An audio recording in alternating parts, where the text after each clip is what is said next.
If you've ever wondered what it takes to go from BDR to enterprise AE all at one company, you've tuned into the perfect episode of Rookie and the Closer, where the rookie and my co-host Maddie is the closer. And this is a very special episode today, not only because it's episode number 4 and most podcasts never make it to episode 4, but because we have a very special person, Alex Brandsema, on with us today. Alex, how are you doing today? Doing great. Glad to be here. Yeah, that's how David got me on last time. I was like, for sure, like, no, no. And he's like, most podcasts don't make it past episode 3. And I immediately was like, all right, man, like, let's fucking, you know what I mean? Like, that's all it takes for a salesperson, where it's like, most people can't do this. And you're like, I'm not most people. Like, wait, who said that? Like, that's like, we're too competitive. I'm so excited to talk to you, Alex, because you welcomed me with open arms when I started working with you, and you're like the rising tide lifts all ships guy, where you're like, this worked for me, take this, like, and I'm excited for everybody to learn a little bit from you. Thank you. No, excited to talk about some experience and maybe should talk a little bit. I mean, I live in the desert, but we're East Coast, and the Nickies are playing in an hour and, whatever, 48 minutes. So, yeah, we're going to be good. We're going to be good. So, Alex, what do you want to talk about, David? I always talk too much, and then you don't get to ask your questions, and your questions beat the shit out of my questions, which is why you're eventually going to be an enterprise closer. You still ask very good questions, I will say. But I think, why don't we start off, Alex, did you always want to go into sales? What kind of got you into sales? So I guess a couple things. Both my parents have always kind of been on the sales side of things. My dad ran his own construction company regarding pools. My mom was in retail as like district manager for a bunch of well-known businesses over the years. And at first, I wanted to really more so get into either engineering. I started college for. After about a year, realized, man, I like people a little bit more, got into psychology. And that's kind of how I slowly shifted more into sales. Was I joined a company that sold background checks, worked with HR teams, was like, this is great. And then realized, oh, we can also make a lot of money doing selling to those individuals as well. So I guess a little bit of everything. It's in the blood, but not. Sales still kind of chose me a little bit. I feel like that happens. What made you apply for that first, like, sales job? Because it sounds like you didn't have experience. They hired you and were like, we'll train you. So I had some sales experience, but more on the retail side of things, selling skis and snowboards during the winters and patio furniture. Shout out. Count it. In sport. Love them. But yeah, I mean, really what stuck out was, man, I graduated college in, I guess, May of X year. We don't need to go into that. But I graduated in 2010, and you're way younger than I am, so yeah. it's fine.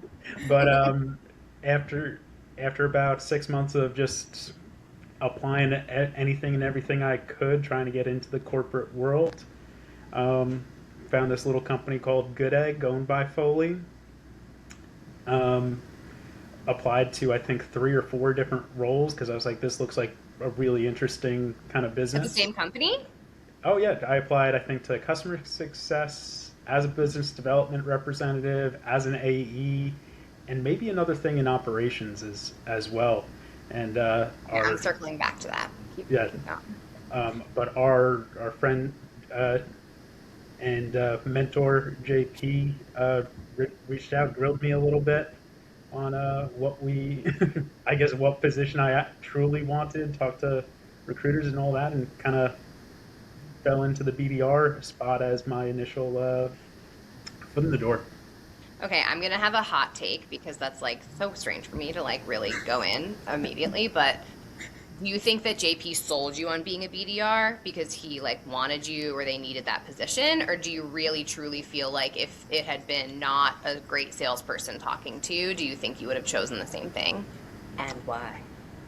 Oh, So I guess I may have skipped a little bit of a step in talking to some of like our recruiters and stuff initially. However, once it got to talking to JP, it was more of a question was, I guess more so like the BDR or AE role, and especially not having any kind of B2C experience at the time. I think that decision was more so made, even if it wasn't told to me until a little bit later in the process. In talking to JP, I remember in one of our in-person interviews, us going through one of those lovely mock kind of cold calls and talking the value statements. Knew I was fully prepared for the whole thing. Read every single thing on the website you could imagine. Went into it like a piece of cake.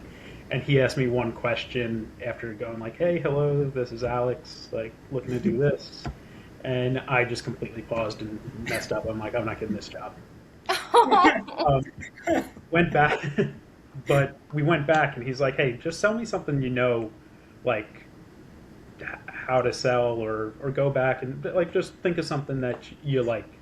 So we actually went back, and he was like, we had talked about going to the Islanders home opener back in 2019. Of course. Was that day. And I'm like, "Oh, I'm going to the game." So he's like, "Okay, sell me season tickets." And I remember him going like, "Okay, you're good," because I asked him, I didn't just go right into like, "Hey, do you want to buy season tickets?" It was like, "Hey, are you going to the game today? How many games do you go to over the course of a season?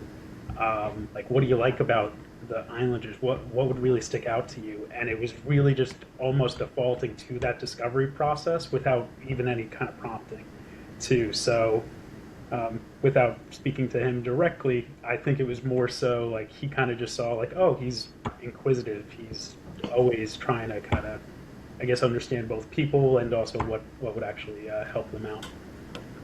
I love that. And for context, Good Egg was in person back then? Every day, 5 days a week. Wow. Nine to some of us were in sales before COVID when we had to go into the office and shit ourselves in public being nervous. So that was fun. How you guys did that. So it was, and that was before COVID, right? Yep, I started October 2019, so got to do, I guess, 4 or 5 months of in-person before the world shut down. Wow, I thought it was going to be longer than that. I'm old as heck and heck. I was in sales before Hurricane Sandy, for anybody that remembers that. I had to wheel my stuff on my chair because our office got flooded. And we had to move offices. So we all put a box on our chair, and we took our chairs down the stairs, and we rolled them up Wall Street like like we were at camp, and we moved into our new office. Oh my God, that's crazy. Wow. Yeah. We would do Alex, walk me through like those first few days on the. You were cold calling, correct, as a BDR? Yep. How are those first few days on the phones for you? Very first phone call, and very first phone call, I booked a meeting, actually. Oh my God. That may have ruined you for your entire career. Let's start Oh from no. Oh no, you don't want that. First ring, they picked up the phone. It was a hotel chain, like a smaller hotel chain. Reached out regarding background checks to one of their HR business partners. They didn't show up to the meeting that I had like 2 days later. Too going back, she kind of yesed me a little bit, and I was just like, I don't know what I'm doing. I didn't even know how to actually schedule the meeting in like our calendar tool that we were using at the time. So I'm on the phone, going back and forth. Like, thank God we don't have the recording, I think, anymore. Yeah. Hesitating, stuttering, all the terrible things, and pausing and looking to anyone I could make eye contact. Like, what do I do now? What do I do now? So yeah, definitely poisoned me a little bit. Going like, oh, this is easy. I'm gonna book like 50 meetings a week. Definitely struggled. Well, it sounds like you felt that way for like 24 hours until she didn't show up, and then you're like, wait a minute, there's more. Like, I'll admit I probably spent 2 years every now and then just going like, let me call her. We all have those. Yeah. We all have those. I pray for all of you that you don't meet yours at a trade show like I do, where he was like, wait a minute, you call me every week. Like, mm-hmm. And never at the same time on the same day. I'm like, nope, you never know. Say no. Tell me no. Like, yeah, like I want to be positive always, but I feel like for 3 people on a meeting who I think in their own very distinct individual ways are what one may call a people pleaser. We like when people like us. We like to be helpful. We don't like when people don't realize how helpful we're being because we're tired.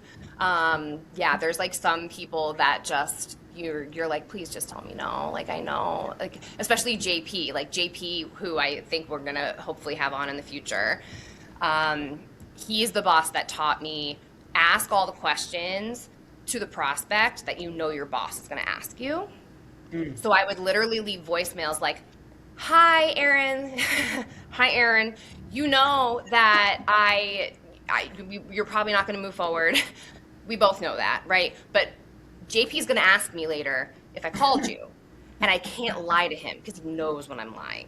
Because all of our bosses are proxies for our parents. And I'm like, please, just email me, text me, just email me subject line no, with nothing in the email. And I'll never bother you ever again. And people still can't do that, you know? And then they inbound 3 months later and David books it. And getting it closed in like it's always someone else. A month. Well, not you or me. Always a different member of the team is the one gets that. Yeah. Not if you keep your Salesforce clean, motherfucker. Which you do, because I tried to steal your accounts and I got like none. Soft touch. Yep. So you had, kind of really good success right away, and then it sounds like not too long after that, COVID happened. How did that affect, what you guys were doing? Yeah. So, especially kind of coming from Good Egg at the time, they were doing pre-employment background checks. So, with not too much hiring happening, really needed to completely kind of check ourselves. And luckily, at the time, I went like, "What the hell is Foley? I don't know what that is. What's DOT compliance?" But kind of got reabsorbed or remerged into that, and I think it was one of the best things that actually happened for my career because it gave everyone on the Good Egg side of the business kind of the clean slate.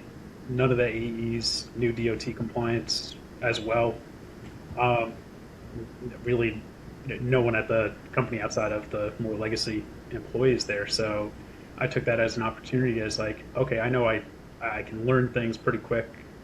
Started researching everything I possibly could, leading some different presentations on like, oh, what's this regulation mean? How do we help regarding it? And I think that really helped both on my presentation skills as that became more important once I eventually was promoted into an account executive, but also just for kind of like a 20-something-year-old kid trying to figure out like, okay, how do I actually like talk to a CEO? How do I talk to a director too? Like, why should they even talk to me? And then it just became second nature because it's like, okay, well, now I actually can pretty confidently go like, okay, I know more than you about this topic. I'm a subject matter expert. I know I can assume to a degree that you guys are having these 3 challenges. If that makes sense, let's discuss, and then I can really kind of go from there. I have so many good things that I want to say to you, but I'm going to let David talk. Good and like I'm just so impressed by you. So COVID kind of pushed you over to Foley, but you weren't an AE yet, correct? Not for another 7, 8 months, I guess. After COVID. Yeah, it did January of 2021 was when that promotion kind of took place. So did people quit when the merger happened? Like absorption of companies, mergers, acquisitions, IPOs, like all that stuff can be very weird. So like what was the vibe? Did everyone hang up? I mean, I personally know some people that obviously have come over and like have done very, very well. It sounds like it was like a kind of a link arms and we walked together into this new future, but I have to imagine not everyone made it. Like talk to me about how that went down. Yeah, I mean, luckily enough, Foley and Good Egg haven't gone through these huge instances of huge, widespread like layoffs outside of a couple. I was more talking about people quitting. You know, like people freak out. You know what I mean? Oh yeah. Like people are like the unknown is so scary that it's just like because I told David on a previous podcast like I credit my whole entire sales career to just not quitting. They can fire me, put me on a PIP, but like I'm not gonna quit. I might get another job eventually, you know what I mean? Where it's like I moved to LA, I can't work at this job in Denver anymore. It's like you just, you know, I want to sell enterprise deals. There are no enterprise opportunities at this company, like all those types of things. But it sounds like no one bailed. Not really. Hopefully, I'm not misremembering, but no, not really. And I think it was kind of a shift of like. I mean, it also wasn't an option. I think, luckily, at a time, at such a kind of just. You say that, but a lot of people bail on stuff with no options. Yeah, but no, not really. Never even crossed my mind to, I think, do that too. Nice. Besides maybe complaining to, whether it be my parents, my girlfriend, now wife at the time. Or wife, now girlfriend. The first time you ever had to say that to someone? I remember the first time I had to say that. Yeah, I get it. But, no, I mean, I think it was just like kind of good time. People, I mean, plenty of people on the team made that same kind of jump too. So it wasn't something where I was completely alone in kind of the experience too. Everyone went through it maybe a little bit differently too, and saw varying degrees of success. But yeah. And like a lot of people are now full cycle, like base, you know, account executives have like stayed, you know, and I think one of the things that brought me to the company that we work at together, Alex, is like the longevity. You know, I've seen a lot of people where it's like you work there for 6 months and then a year and then a year and a half and then 6 months again. And like I've known people that are like, oh, I don't even put that on my resume because like I was only there for like 2 months. And it's just like, don't quit. Just don't quit. Like every time you want to quit, just go one more week.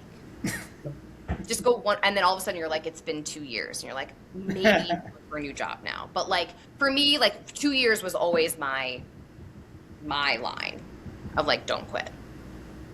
And like you've been promoted, you close name brand deals, like have you been kind of just like, how much of it was you being like, I want this?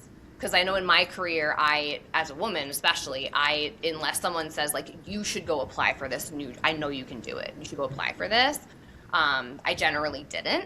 So I feel like I maybe could have gotten promoted faster and more had I been pushing for it, but I didn't. Like, what's the balance for you there? Because you're also very like consistent and loyal, you know, like you've been at this company for a long time. So like how much was it you being like, I want the next step versus people being like, you got this? I guess a little bit of both. I mean, I've personally only worked for, outside of working for like my dad growing up, which which I don't know entirely counts. That's more a level of forced labor. But, there are a lot of people who would argue both sides, I think, of that. Yeah. But outside of that, I mean, I've worked for Foley now or Foley and Good Egg will include it as one entity for 6.5 years. And prior to that, through portions of high school and college. Worked for the ski shop Sundown for almost 10 years. So Wow. between those two, I've had two W-2 jobs, we'll call them. Sick. So definitely from a loyalty side of things, nice and easy from there. Like as long as I'm continuing to see growth and accomplish my goals, like I'm gonna stay. On more of like to answer, I guess your question too. It's I've definitely at times just been like I set annual goals for myself. I've kind of outlined that through for several years out, even of like, hey, here's how much I want to make. Here's what I want to accomplish this year, and that started from my very first year here in whether it's both kind of me outlining that personally, but also talking to kind of a manager, a mentor, and whoever is gonna maybe listen to me, maybe whine or whatever it may be there.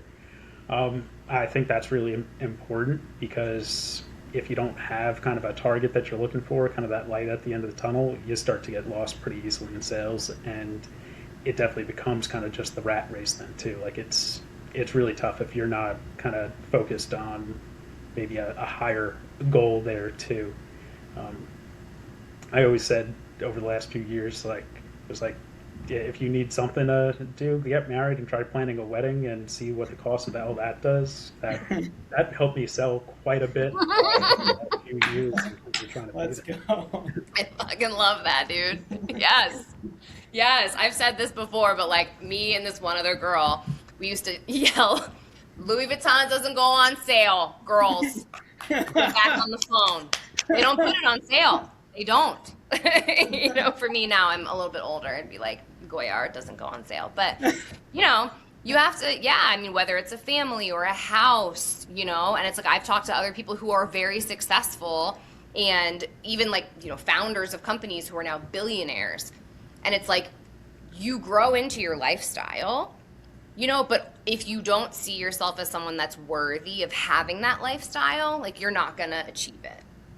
You know, and like I was talking to David, like I took a call for the podcast from the pool and in Hawaii with my family. We like brought my in-laws and my daughter was there, you know what I mean? And I was just like, I'm sorry, like who the fuck am I? Like this is ridiculous, you know? And like I have a very supportive system around me where it was like, you know, my manager was helping with emails and stuff, helping with deals, you know, so it's like if you keep Salesforce clean, I made him a doc, it was like, here's all my deals, here's where the status, here's the next step, here's what I need help with. It's like, you know, it's like, yeah, I don't know. I think I love sales because I, like you, Alex, I'm a people person. And like a lot of times friendships, relationships, everything, parents, romance, whatever, children, like it's very messy. And I feel like sales is our opportunity to like put our human relationships in a database and be like, I know from the outside looking in, it doesn't look great, but like, trust me, I know something you don't. It's gonna close. You know what I mean? Yeah, chaos of it it's a weird thing where it's like we're trying to get AI to score our deals. AI has no idea. AI's like, sounds great, and it never closes. And AI's like, this deal's crap, and they like sign right away, and you're like, you don't even know either, you jerk. Like, no matter what. AI is like us, just trying to fake it till you make it. I am going to literally write a book, mark my words, on the fact that I believe in God. And like, I think that God is using AI to show us that like, we have to just give each other grace. Because we're like, you know what? None of you motherfuckers are getting it. I'm putting it in the computer. The computer will get it. And like my husband does AI engineering. He's exceptional at it. And he asked the AI to do something. And it was like, no, I don't have access to that database. And he was like, yes, you do. And the AI was like, yeah, I just didn't really want to use all that power. But like, if you really need me to do it, I'll do it. And I was like, what? Like there's a prompt to tell it to do better proactively. Yeah. It's like super think or like ultra think or something. I'm just like, dude, that's us. That's us. We all have it. We all have it where it's like you realize all of a sudden it's Tuesday at 2:00 and you haven't really done a whole lot. And you're like, ultra think. Like, oh no. Oh no. I'm behind the 8 ball, you know? And it falls out of the sky. David, you always have like these moments where you're like, I'm just going to try a little harder. And then the universe like Yeah. gives you a meeting. Yeah, I'm hoping for one of those next week. David's the notorious one. Before you hopped on, and us just chit chatting. He's like, "Yeah, I made 250 phone calls yesterday," and I'm like, "That just makes me want to let my stomach turn a little I have bit." nothing to show for it. Except for the grit and tenacity and consistency. You know, like it's like I've said this to you before too, like success happens little by little then all at once. And like what I again like I just this doesn't need to be the JP episode prior to the JP episode, but like having a system, you know, like I know David, you did sports. Alex, did you play sports in like high school or college? Yeah, probably every sport I could in high school played football. Yeah. So it's like, oh, and football, of course, the game of inches. Come on. That's like the most like sales that there possibly is. And it's just like, yeah, it's just a consistency and like running the playbook and just like knowing that you just have to like put in the work. And like for someone like me that I like to be on stage and I like to like not prepare as much and just kind of like let it rip. And like I feel like I like to be in the moment. Like that's not what makes you successful. What makes you successful is just like getting up every day and logging onto your computer 5 minutes early instead of being 5 minutes late like I was for this. You know what I mean? Yeah, like I've seen things all the time where it's like, who is it? Is it Deion Sanders? No, it's not Deion Sanders. But there's a football player who's like notorious for being early. And like I just remember like seeing that in an interview and just being like, he's like a multi-millionaire, like so successful, and he's like 20 minutes early for stuff. Wow. You know? So yeah, I think just the fact, Alex, that you've had so much of a career. Like it sounds like, oh, I've only had 2 jobs, but like again, the founders of where I worked Service Titan, one of the things Ara always said was like, this is my only job I've ever had. Wow. CEO of Service Titan. I just did it and I was like, I'm not gonna quit, I'm gonna make it work no matter what. And I'm gonna surround myself with people that can help me. You know, and like I saw the screenshots with you two motherfuckers before we got on here. Like, you're friends. Like we make friends in this job. You make like really good friends in this job. There's like enough for everybody. So I think it's really, really great. I think you're gonna sell a lot of software in your career, Alex. David, you too, but I feel like you're probably gonna start your own company more. Alex, you're more like me, where you're like, I'll be a good soldier for a long time. Like, give me my benefits and pay me. Yes, thank you very much. Yeah, that's a little scary. Hey, No, I think you're like, company. I think you're, yeah. I mean, you obviously could, but like, you know, I think there's something to be said for understanding. And this is what kind of what we wanted to talk about. Understanding what you want to do. In the moment, you reserve the right to change your mind. Do you want to sell mid-market? Do you want to sell enterprise? Do you want to start your own company and be in charge? Do you want to be an employee? Do you want to work at a very small company? Do you want to work at a very big company? Like, you know, there's a lot of options, especially when you're good and you have a track record.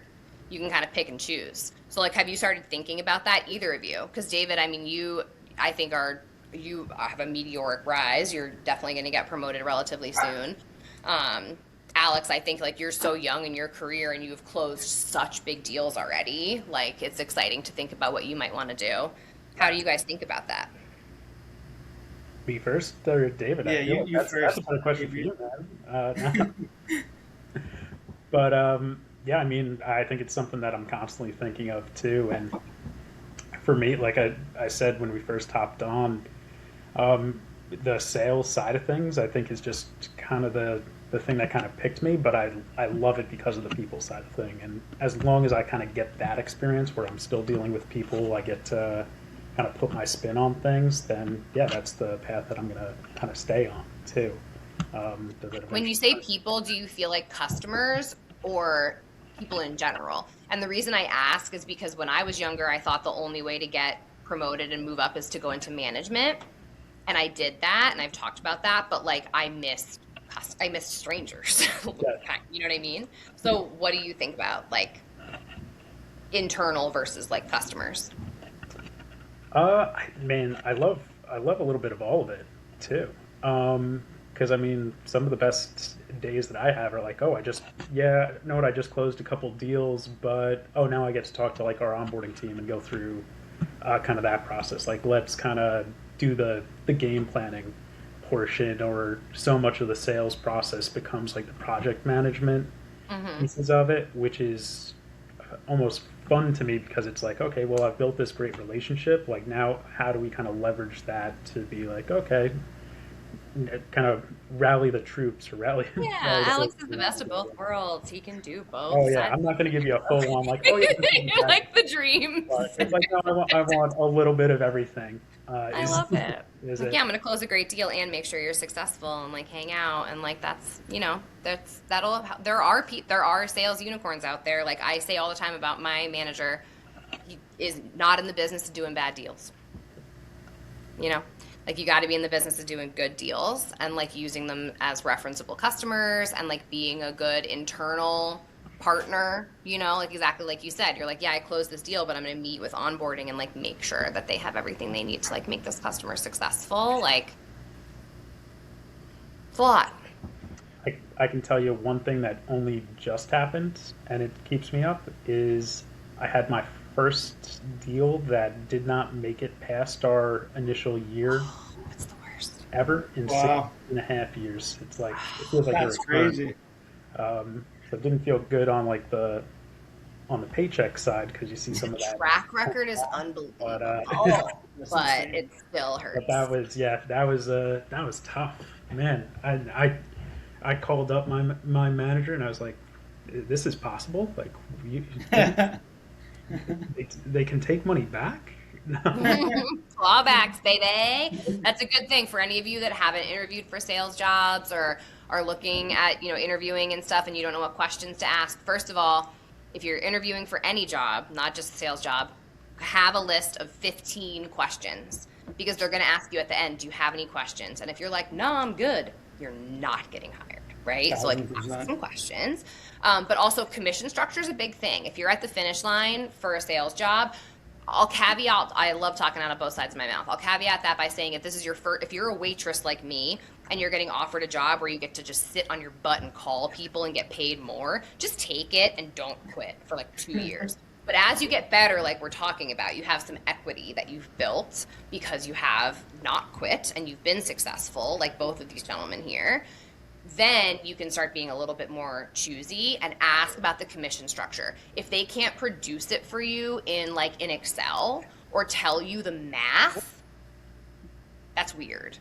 And like, again, as a woman, I tend to have this thing where it's like, if I don't get it, it's because I'm dumb. So I'm just like, okay, well, like it's obviously good. Like they're smart. You know what I mean? It's like, you need to be better at explaining it to me and help me understand. Help me understand this and X, Y, and Z. So like, there's some companies where you're like the literally the scene from Wolf of Wall Street, where he's like, I get how much on the dollar? You know what I mean? Like, I'm not a smart person in terms of like math and stuff. I've taught myself. I've gotten there. I want to know cents on the dollar. I close a deal. How many cents on a dollar do I get for how long and when? That's all that really matters. And like, to your point, Alex, like you can make really good money. And I think what's also interesting and awesome about your career is that I've had to jump jobs to increase my deal size. It was like free trials, nothing, like $49, $1,300, $13,000, you know, and then like millions of dollars and whatever. You've stayed within the same company and have grown your average deal size and grown the number of multi-threading opportunity deals, committees you've had to demo. Like I remember you telling me when I started, like, yeah, I have a demo. Maybe you can join me because they invited like 7 people, and that feels like not the same teams. So how do you pivot on a day where you have like one mid-market demo worth 10 grand and then at, you know, 3 hours later it's like a $3 million like opportunity that because you didn't know how big they were until the discovery? Like how do you do that? Wing it? No. Kind of. I mean, some of it is, again, it goes back to the people side of it, but the other side is I am a huge fan of the 15 minutes beforehand is my prep period. I'm going through figuring out who do I know 100% know is going to be on the meeting, um, what challenges, like I'm trying to almost preemptively map out ahead of time, like what challenges could they possibly have in our space with the DOT. We have public information that we can pull from. We can go on their company website, news articles. I mean, the list goes on and on, or even just as something as simple as like, how long has this person been at the company too? Like, what are they kind of doing? And I think that can kind of help ground the start of that call. And then it just flows right into like tying in something that you and I talked about recently, like the kickoff of the call, the agenda, and tying it back to like, hey, here's what we're trying to accomplish here. Are we aligned first and foremost on that before we even get into like here's how we could help stuff too, because that's where you start to lose a lot of people. Wow. Yeah. What do you think, David? I think that was all great stuff. I do actually want to circle back though back to when he was a BDR and getting promoted to an AE. Alex, were you like the top BDR crushing quota every month? Is that kind of what advice you would give to BDRs trying to get promoted, or how did you go about getting promoted? I mean, while the numbers, of course, matter, and those I think kind of rule, especially in like the entry level roles. The thing that really I think set me apart, because I wasn't someone that was month over month number one on the leaderboard. I was clawing and scratching my way to get there and hit the number. What separated me was really focusing on the discovery questions, making sure that, yeah, maybe I'm not going to have 40 meetings complete every month. I'm going to have the 20 or 30, whatever the quota was at the time, complete. But out of those deals, a much higher percentage are going to go to a proposal, a much higher percentage are going to go to closing and turning into a deal, and then always focusing on also the larger size deals has kind of been, there's good and bad that comes with that, but I think you can look at every year of my sales career, and my average deal size compared to the rest of the team has almost always been the highest or one of the highest too. So I want the juice to be worth the squeeze when I put in the effort for these things. And I think that's also what put me in that position to move up from that mid-market, those $5,000 average deal size, to $100,000 over the course of 5 years or so. So you kind of took the approach more like, I'm basically already going to be an AE with the discovery questions I'm asking. I could practically run a disco myself. So you might as well just make me an AE at this point. To an extent. I mean, I think if you're not making it known that you want to be in that position, you're going to be looked over too. So even the people that are top of the leaderboard, if you're not telling your manager like, hey, what are the next steps in order for me to accomplish my goal, why would yeah, I mean, you need to close your manager on why you should be promoted too. I think that's probably the most important deal that you would want to close as a BDR, or whatever spot in your career are, small market into mid-market, mid-market into enterprise, and so on. And I feel like what I'm hearing there too is like, I talk a lot in, at normal work or whatever, but it's like, qualify your opportunities. Because like, if this is a legitimate opportunity and they're gonna work with someone, they're gonna hire someone for that promotion, they're gonna buy a software, they're gonna buy a car, they're gonna pick a gym, there is a deal to be made, and it is yours to fucking lose. If you have that moment, go. Do not sit down, stand up, like, go. You know what I mean? So I feel like you never know when the next position's going to open. There's always going to be a promotion. So you also have to remember the person interviewing you wants almost more than you do for you to be the perfect person. If there's a real deal to be had and they're like, I have to pick a DOT compliance partner, I need a CRM, I need to make my will, whatever it is, like someone has a real need, You just need to be there for them and like not mess it up and like make yourself the obvious choice. Make it easy for them. You know what I mean? And like I'll tell people that in the sales process. You need to work with someone. My job is to make it a really easy decision for you to just be like, it just felt good the whole way. You know, like some people are super logical and they'll send you their RFPs and they'll be in Excel and everything's color coded and like you will put all of your love into it. But there are some people that are just like, I just want to feel like if this doesn't work out for any reason, there's nothing I could have done to make a different decision. You know, you have to make them comfortable with that. And I feel like it's the same way for jobs, you know, where it's like you tell your manager, hey, listen, this is what I want. Or even if you know, like we've talked about this too, like if you have headhunters or recruiters that have reached out to you on LinkedIn and you're not interested in a new job, great, awesome. You're always the most attractive when you're in a relationship. Everyone knows that. So like reach out and say, hey, I'm perfect right now. I love this. Honestly, the only thing that would make me leave this amazing position that I'm in right now is this. It's so pie in the sky that I would never even imagine that it exists, let alone that I'm worthy of it, right? But if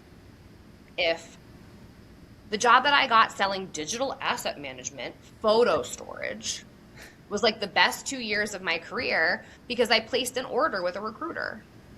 Wow. And then one day he was like, hey, I have a job. And then I interviewed my face off. You know what I mean? So yeah, I feel like for you, Alex, especially, and like for David too, it's like an opportunity comes. If it feels 51% good, go for it. Trust yourself. And then again, this is me being like the insecure person. Like, don't second guess yourself after. You made the best decision you could at the time. So like, trust yourself. With that, like you're in the right place. I guess for both of you, because you're younger than me, what does it feel like when you know you're ready for the next thing? Whether that's like, I'm not looking to change jobs. I just want to do webinars. I want to go to trade shows. Like I want more. Like what does the I want more feel like? For me, it's I get bored easily. So if I'm not doing new things, like I will lose interest and things will start to feel more dull. So I think that's the big thing. Luckily, in my current career, it's kind of we've always changed. So it's being adaptable, being all that, and then like you said, like getting, like seeing those other opportunities arise and being able to kind of take advantage of them too. Between making it known that, hey, I want to be part of that opportunity, but also going like, hey, here's how I can actually be successful with that opportunity. And almost like it's those cliches of like always preparing for your next, like treating your current job as if you're already in that next job too. I think that kind of is how I handle that BDR experience and even handle kind of what I do today too. Yeah, I love what you said, David. Where it's like, so it sounds like you were just like, I'm doing this already. Yeah, sign me up. Put me in. Put me in, coach. I can hit that 3. Yeah, I think for me, to answer that same question, I feel like, yeah, it kind of does come from getting maybe too comfortable or almost bored in a way. Like when I know, okay, I get on the phones today, I'm booking 3 meetings, not really trying that like crazy hard at this point to do that. Like I want to start closing deals. What can I do to get there? And if that isn't an like available for me at this company, where is it available for me elsewhere? If that's the case.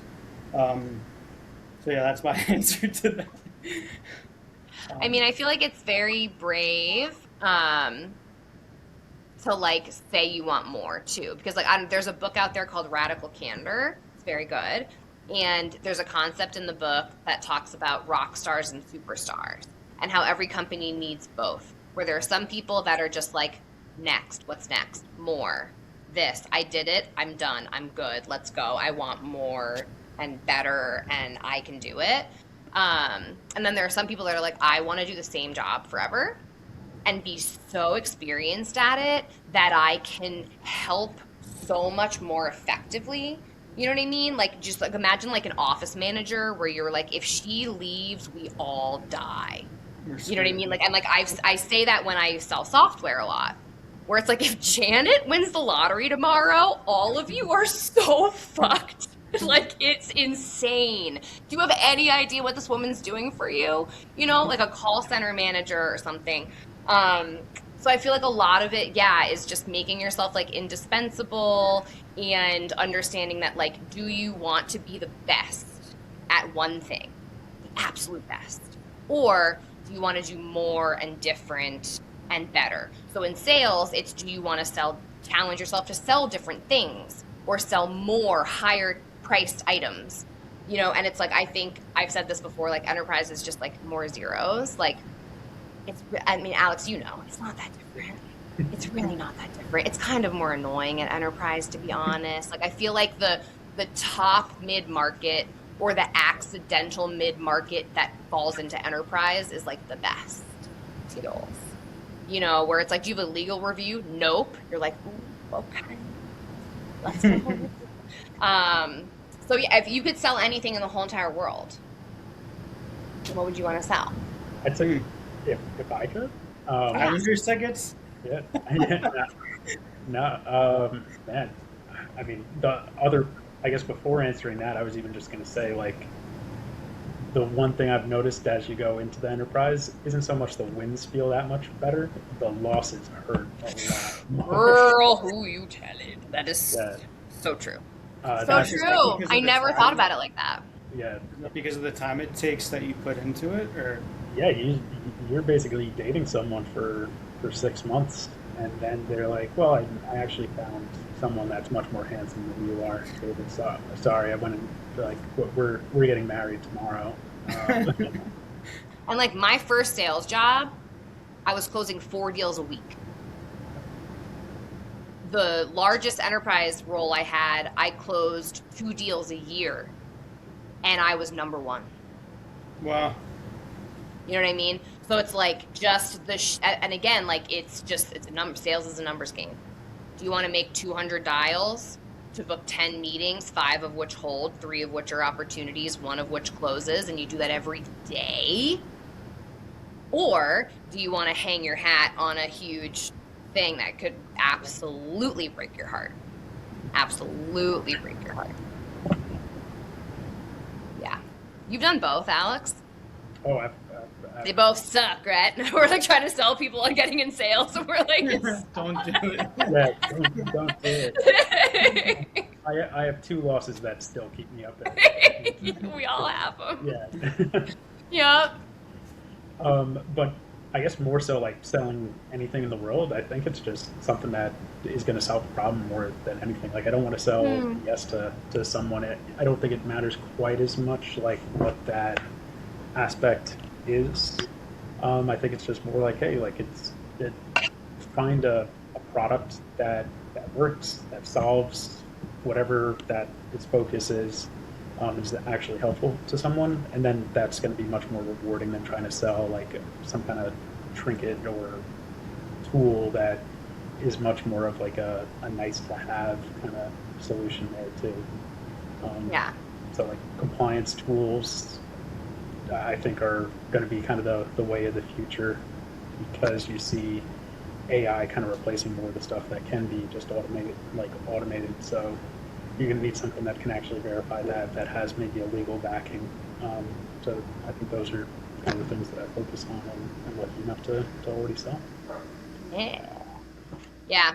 It's interesting, the nice to have versus need to have. Like, I think that, like, I've learned in my career, because I wanted to start my own company, and selling to everyday people and asking them to give me their money, like, even as a personal trainer, you know what I mean? Like, it's a different car salesman. You know, like, it's a different thing when you are asking someone, like, buy this instead of sending your kid to camp.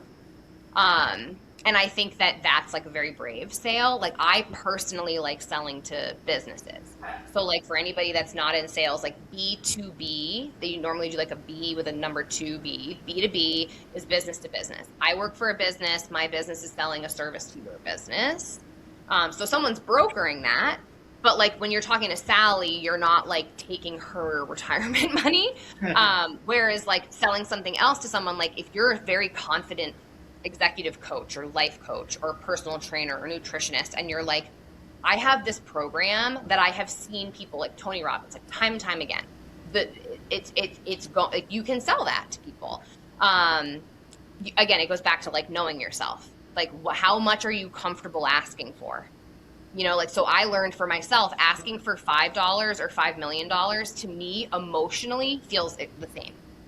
Asking someone for anything, a moment of their time, it's binary. Like, I'm either asking them for something or I'm not. But I don't know, do you guys feel like asking for like a meeting, David? Like, do you think that how do you think you'll feel when you have to start asking for like money? I honestly don't know. I mean, when I first started on the phones, asking for the meeting was super uncomfortable. So I would imagine, what was your line that you told us in a couple episodes now? Is like Visa, Amex, MasterCard. Visa, What would that? MasterCard, Amex, or Discover. Yeah, like I would imagine when you first say that, it's like really uncomfortable. At least I think it would be for me. Um, but once you do it 100 times, I'm sure it's not that difficult anymore. I, I remember selling my first like large set of patio furniture, or like really large, where it was like Yeah. tens of thousands, and they paid in all cash and hand me the money, holding I think somewhere between $30,000 and $40,000 in cash in my hands, which was probably about what I was going to make over the course of that Because you're from the year. East Like, Coast and it was the 2010s. so I'm walking down into the basement into like the to put it in the deposit box and all that, just shaking it. And now it's like, now I'll share my screen, obviously not having people hand me cash when I'm talking to a business now, but I'm like, yeah, there's going to be a $200,000 investment. Here's your monthly cost. Here's what it looks like to get started. And it's just not even like, that's just that's the cost of doing business. We've already built out the value. Like, why would I even question how much this is? Like, you already know that it's much more important not to work with it to do this. Well, and in B2B, and you guys could definitely correct me if I'm wrong because you guys are the closers, but like I would imagine it's a much more like logical sale. Like these are the problems you have, we can solve them. If we don't solve them, it'll cost this much. If we solve them, it'll cost this much instead. But in B2C, it's like more of an emotional sale. So I'm sure it's a lot different, like asking them for their money for that. Have you ever sold someone that has ski boots that give them blisters? I think that's more than emotional. No. But Well, not, they No, get I mean, emotional about having blisters. right? Or the kids have blisters is probably that's less emotional, and that's more like that's true pain there. They have to deal Oh with yeah. their kid or their wife or husband that's not happy on their vacation that they spent a whole lot of money on. Yeah. I mean, I feel like for me, it's people want to reverse engineer their emotional decision making and make it logical. So what you want to do as a salesperson, especially what we talked about with like the clawback idea and like making sure that they're happy and stuff, is do enough to make sure that when they get to the other side, they don't feel duped, right? So there's always going to be two or three things that come up that if confirmed mean you're probably going to move forward. Hey, so I've been through this before, right? There's always like one or two things that happen that I just want to get out in front of right now. So like a lot of times that's not having this piece of information for onboarding, or not understanding that this part means you need to cancel this contract with this other vendor, right? So like I want to make sure that we're not about to sign the contract and then you're like, oh my God, I didn't realize I have to pay this other company for 9 months, right? So like the deal's closed, but they really don't want to start implementation, right? So like not only do you have to make sure that they're ready to close, you have to make sure they're ready to get started. So like that's the language I like to use when I'm closing deals, is like, what do I need to do to get you started? Like signing is one thing, right? But like we need to like move into this new normal that we're going to be a part of together. So yeah, I feel like that's like a big part of how you deal with that human nature that you're talking about. Like I loved what you said at the beginning, Alex, where it's like, I closed this deal. I'm going to bring in onboarding. I'm going to bring in everybody to like make sure that this whole situation goes well.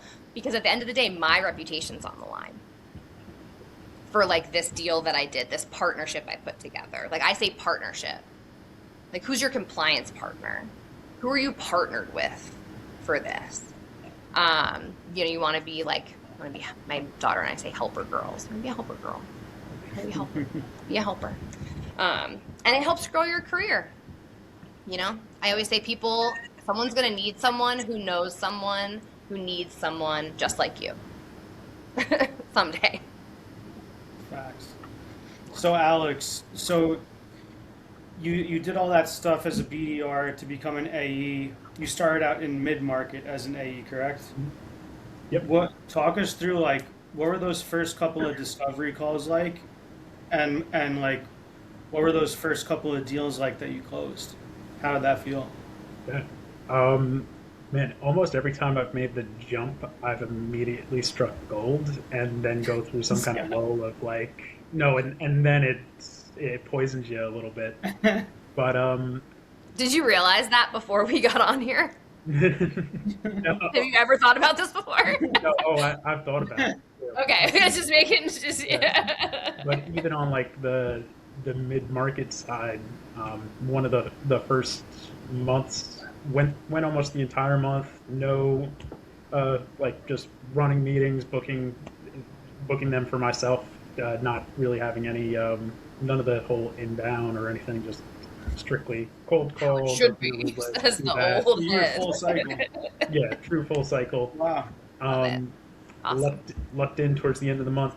I think this may have been January or February of that first year, doing working like at 5:30, 6 p.m. and someone called in but nobody else was online, and they were asking for services that we didn't technically have up and standing, but I was like, I think if I do some research here, I think we could actually like support them with minimal adjustments. Wow. We were able to, over the course of less than a week, because they had a deadline to meet and get everything done. Turns out we were able to help them. It was a different sector of drug testing under the DOT, all this other stuff. Got them up and running in record time. Closed one $20,000 to $30,000 on like I think it was like a $5,000 first month quota. So Let's go. Yeah. Turns out they didn't have a contract though the next day, and they ended up only they didn't utilize, or they didn't need to utilize the services to the complete extent that they. I feel like all salespeople know that like what they send out on the chat and what goes on the leaderboard is what's real. What gets paid in your commission is no one's goddamn business. Yeah. So you saw me in green at the top. That was exactly it. I remember going like, oh, I'm going to close $100,000 next month. And then it took me, I want to say 3 years to finally cross that in a single month, close to $100K, wow. Which still was great. I think only recently our mid-market team has had that record broken too. Yeah. Well, and there's so much good of like what you did there. It was like you were available, right place, right time. You answered. One of the ones that haunts me in my most recent role is the over disqualification. Like I think that like in sales for me, as is life, it's a pendulum, right? So you're constantly trying to like overcorrect and like fix yourself and find that perfect, medium, which doesn't exist. So it's like, hey, sounds like what you're looking for is this. We don't do that. So like what I can offer you is this, this, this, and this. Is that still of interest? And people will say yes, and you'll move forward, and sometimes you'll sell them, and sometimes you don't. When you're super honest with people up front, sometimes every once in a while you disqualify someone who you could have maybe won for something different.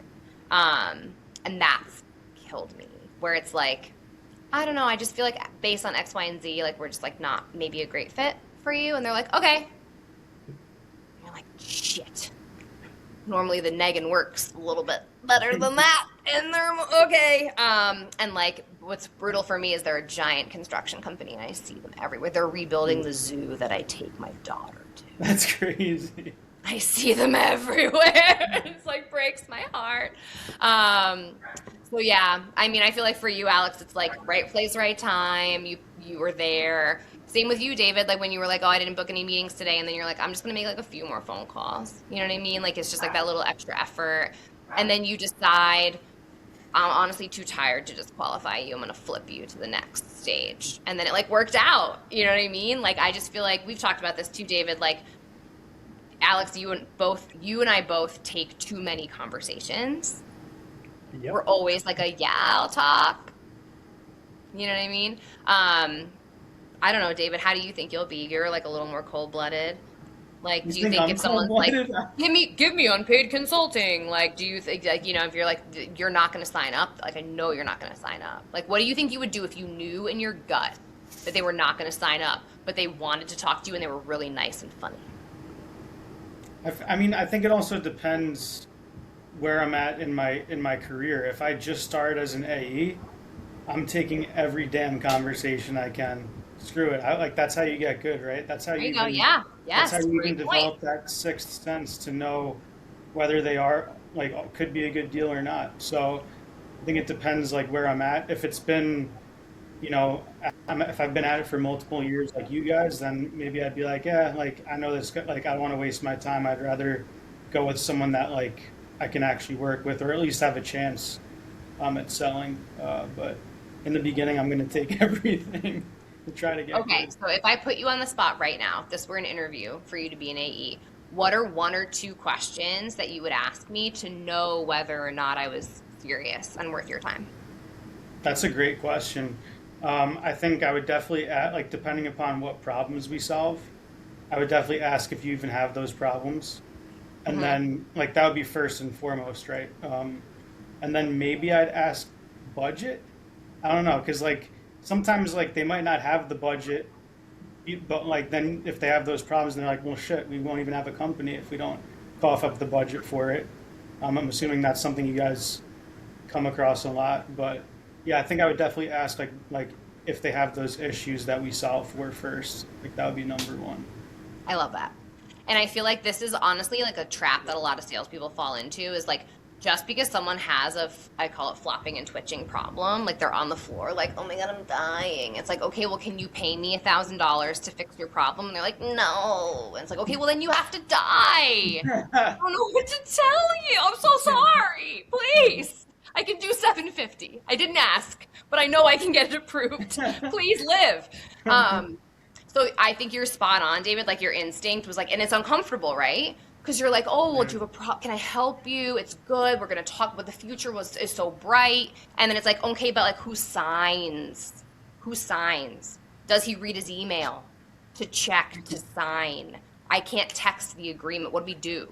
You know what I mean? So it's like the brass tacks bullshit. So I think yes, like and you can come up with questions. It's a beautiful use for AI, right? So like you can go into your Chat GPT settings into the personalization section and tell it how you talk. Say, hey, based on how I've asked you questions, please start giving me my answers back in the way that I speak. It will do it for you. And you can say, I need a list of 15 questions that get me the answer of whether or not the contract I'm discussing is a funded project. Is there budget for this? Who knows about this? Do people who decide who we work with know that we're talking about solving this problem, that we're looking at these vendors and that we're going to pick one and that we want to start at this time? So like back to what we talked about, like signing a contract, great. The biggest deals I've ever lost are because they didn't have the implementation resources. So they wanted to move forward, but they couldn't get the project off the ground. You know, it's like buying a Lamborghini and you're like, wait, I have to know how to drive stick? I'm like, yeah, yes. What? So yeah, I think that's like also the sophistication aspect of it is like you getting comfortable asking those questions. Like you can ask for the meeting, you can confirm if they have pain, you can confirm that it sucks dick and that they want help with it. And then as being an AE, it's what it means to close is when are you ready to when do you want to be live by? When do you want to have the past be the past? Like by this time next year, it will be as if you were never with that former vendor, right? Like you want to get them to imagine that. And Alex, I've listened to a lot of your calls and you're really good at that. You're very good at like futuristic, imaginative, like speaking. What is this Telling the dream, baby. What does this look like for you? It's really good. Yeah. And there's nothing worse than the apathy too. Is kind of, I think, the way you're putting it is like, yeah, hey, your arm's broken. Like, I'll take you to the hospital. We'll solve this. Do you want that? Even we haven't. It doesn't even hurt. You're like, yeah. Like you see, yeah, this is a problem for you, right? And DOT compliance, I feel like, is also such a weird and niche industry where I've encountered so many people as a BDR that won't admit any pain on the phone. They'll take the meeting, they won't admit any pain on the phone. They're like, nah, like, we got it all covered, this, and that. And they get on the meeting and they either admit a lot of pain once they get on the meeting, or they didn't even know how screwed they were until they got on the meeting and you showed them all these regulations. They're like, oh shit, we don't even have driver's files, or we were missing half the stuff we were supposed to have in our driver's files, or something with med cards, but whatever other insert niche pain point here. But yeah, and also you never know on a cold call, they could be next to their spouse or next to their boss and not really want to admit like, oh, what issues do you have? Yeah, like I'm not telling this random person on a cold call when I'm sitting next to my wife or my kids or whatever. But then on a discovery call, all that could be a lot different. Yeah. Yeah. I feel like I again, like the if we're not there yet. I talk to people like you all the time. They have this problem. I feel like maybe you do. Don't want to talk about it right now. Right? So it's like every time I'm on this fucking podcast, I'm like, this would be great for every relationship in my life. Where it's like, hey, I want to have a hard conversation. I know now's not the time. Can we schedule that hard conversation for when you're ready to solve this problem with me? You know what I mean? And then they're like, I need like a month. And we've all had that, where they're like, yeah, but like, it's not right now. It's playoffs. We're like, I get it. We'll talk about it in June. You know what I mean? Like, it's like, we all been there. So yeah, there's so much of the human element, but like, I think the theme I'm getting from this, and like I knew I would get it from you, Alex, because you're so similar to me, is like, I can do the people stuff all day, but like, I don't pull themes that I can learn from to be better at relationships or selling unless I log it and then like look at it. And that's where like a really good sales manager comes in. Like JP was the one that was like, it's a motherfucking funnel. And you're like, oh, tell me more about that. I was a liberal arts major, and he's like, it's percentages. And you're like, okay, yeah, okay. Like what you said earlier, Alex, was so cool, where you're like, I'm going to focus on bigger, larger average deal size and higher close rate. Like there are some people that are like, I need to pour so much stuff into the top because I am boundless energy and I never tire. And what closes, whatever. Versus me, I'll start with a lot at the top. I disqualify quickly, but if you make it to the bottom, you're fucking mine. You know what I mean? So it's like, you have to just like understand your funnel. And like David, you're practicing the tippy top now. And like with the challenge for you, and Alex, you learned this trial by fire, as did I, is like, what falls down the funnel per company? What does that look like? And then you start to get excited when you find it. When you're like, you look like everyone that falls. I'm not letting you off the phone. Versus you talk to someone and you're like, you never close, and then you just, I feel like Alex, you were hinting that earlier, that it's like a gut thing that you learn. David, what were you going to say though? I actually wanted to ask Alex a question. What do you feel like for you going from mid-market then to enterprise? Do you think part of that was because like you were focusing on those bigger deal sizes and like the manager saw that, or were you kind of pushing up to like those like get to enterprise? Um, I, I guess it was a little bit of both. We had some turnover on the enterprise side of the business, so the opportunity kind of arose into doing a little bit of a Made stretch yourself the role. obvious choice. Yeah, but I think luckily it's always been kind of the way that I worked in terms of just having kind of that structure, partially holding on to things maybe a little too long. That's definitely a challenge in terms of the over disqualification. Never been a problem for me. Um, Probably more the under side there. But I think it's really just always kind of focusing on like, okay, here's kind of the type of deal that I like or the type of people that I like to work with. And Mm. I've kind of identified the people that I can come off a call and go like, okay, the I can work with them because I've identified the kind of characteristics um, already, and that's where some of the psychology I think of sales kind of comes in, where it's very much people are going to buy from people. Do you kind of riff with them a little bit? I'm always joking around on my calls too, probably to a fault. I'll even tell them like, sorry if I'm joking too much or all that. So preemptively warning like, hey, you're not everyone's gonna love what I have to say too, but I also don't want to be the boogeyman or um, sell you something just to through like scare tactics too. Yeah. That's awesome. So, Alex, as someone who basically achieved the equivalent of the American dream for a BDR, going from a BDR to an enterprise AE, what's one piece of advice you would give to a BDR just starting out who dreams, to get to that enterprise AE position? Uh, Man, It could be two things too. yeah. You can't decide. If some of this could even just be like life advice is kind of staying like curious about things, like just always ask the questions, figure out, and then like we were talking about earlier, just go like, hey, like when you see something that you want, go be the one that kind of takes it. To Hmm. like, there's a lot more opportunities I think out there, and if there's a lot of people that aren't setting the goals to kind of uh, meet the moment or accomplish that goal too. So if you have that goal, set your mind to it, you can do it. Meet the moment's a tattoo. Right? Not me, but This whole time I was like, can you use see, this backwards on I'm the just screen? I'm just Act as seeing it if. as actually. Boiler room. Oh, that was so good, Alex. It's so true. It's like I think that like I feel very strongly, and this is not even in sales, like I feel very strongly that our jobs are how we contribute to the greater world.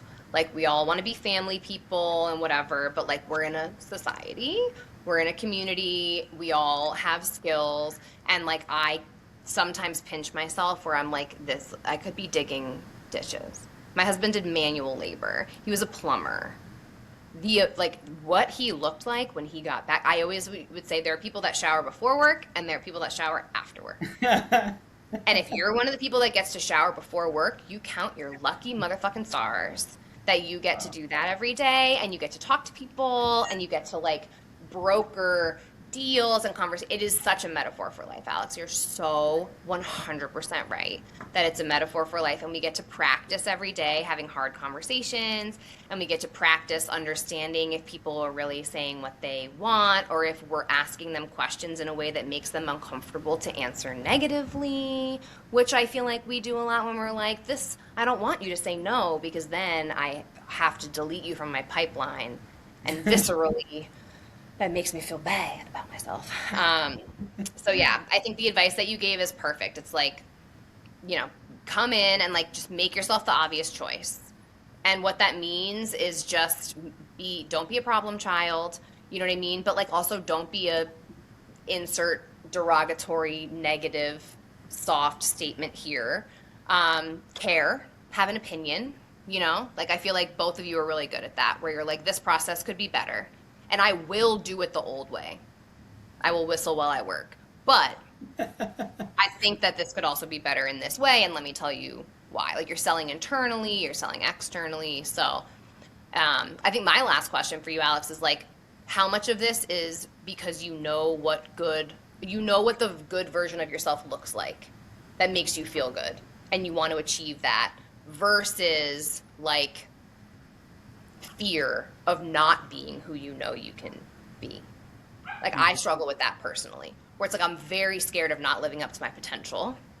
But that's because I see such potential in myself, which feels good. Like I feel like, yeah, you and I are similar, and I know it's a hard question, but I'm interested to hear what you have to say. Man, I might just hire you as my therapist. But It's better when I'm unlicensed. I can just like say this stuff and then sign off and not have to care. So I've always kind of had that confidence where it's like, oh, I know, like I said earlier with like, Yeah, it feels like you like to know the answer. I have so far, and I mean, knock on wood, I've accomplished every single goal that I've set my mind to. I have another couple to go in terms of like income targets over the next, let's say, 3 or 4 years that are pretty high. And it's like, okay, like I know I'm gonna figure out a way to accomplish them. It's like failure is kind of not an option, partially. And then like I've also been on the other side too, where it's like, oh, like, know what? Hey, I screwed up right now. Like, how do I fix it? So having kind of that, the people in your life to support you on it too. So like find people, find mentors, find coworkers, colleagues, friends, family. Wives, if you're listening.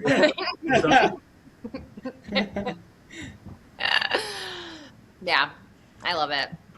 So yeah, Alex, a lot of this has been goals. Alex, what is, and especially as someone who has worked with you and like seeing, for those of you who know Alex that are watching, you know how he likes to take people under his wing and help everyone. What is next for you? Are you kind of looking into potentially getting into management or leadership, or do you want to just move on to closing as big as deals as possible? Yes. All of the above?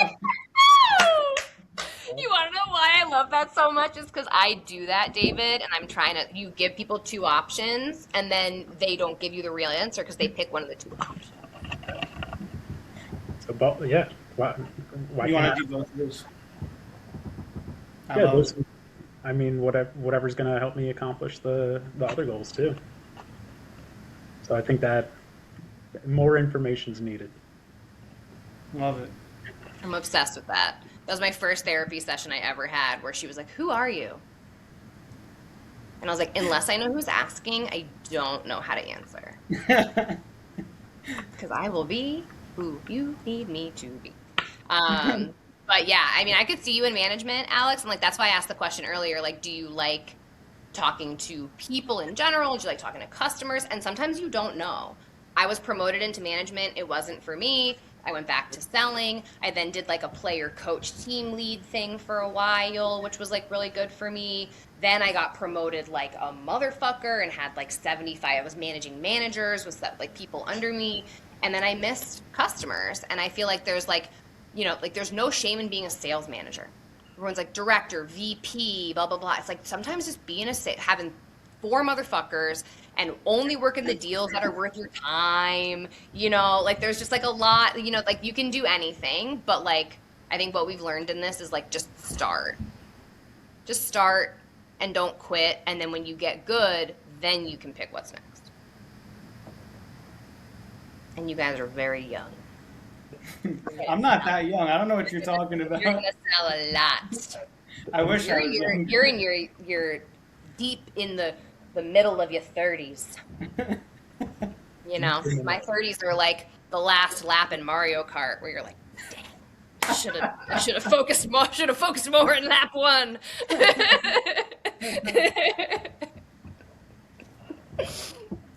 Alex, you're the best. Thanks for coming. Yeah, thank you so much for coming on, Alex. I think everyone, including us, got a lot of value out of having you on today. If you did get even an ounce of value out of it, please like and subscribe. If you enjoyed any of our other episodes, like and subscribe. If you haven't watched any of our other episodes, go check them out. They're on YouTube. Maddie, do you have anything else to say? send this to any of your friends that are in sales or you think would be good in sales. If you have a friend that is, you're just like, why are you working at frickin' Lululemon?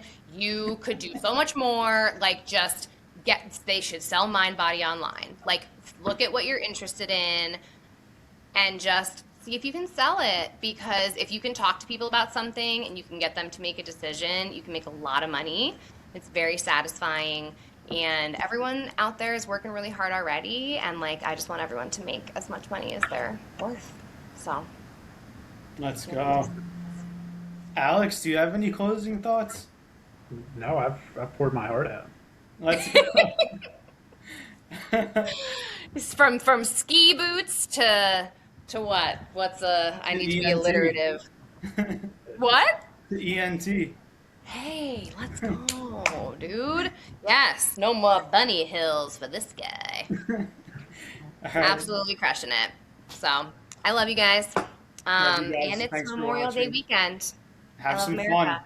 fun. All right, let's go go. eat some hot dogs. And Dogs. thank God that we live in this country. Well, I'm gonna go watch the Knicks, and yeah, I'll see you guys on Tuesday. Let's go. See you guys later.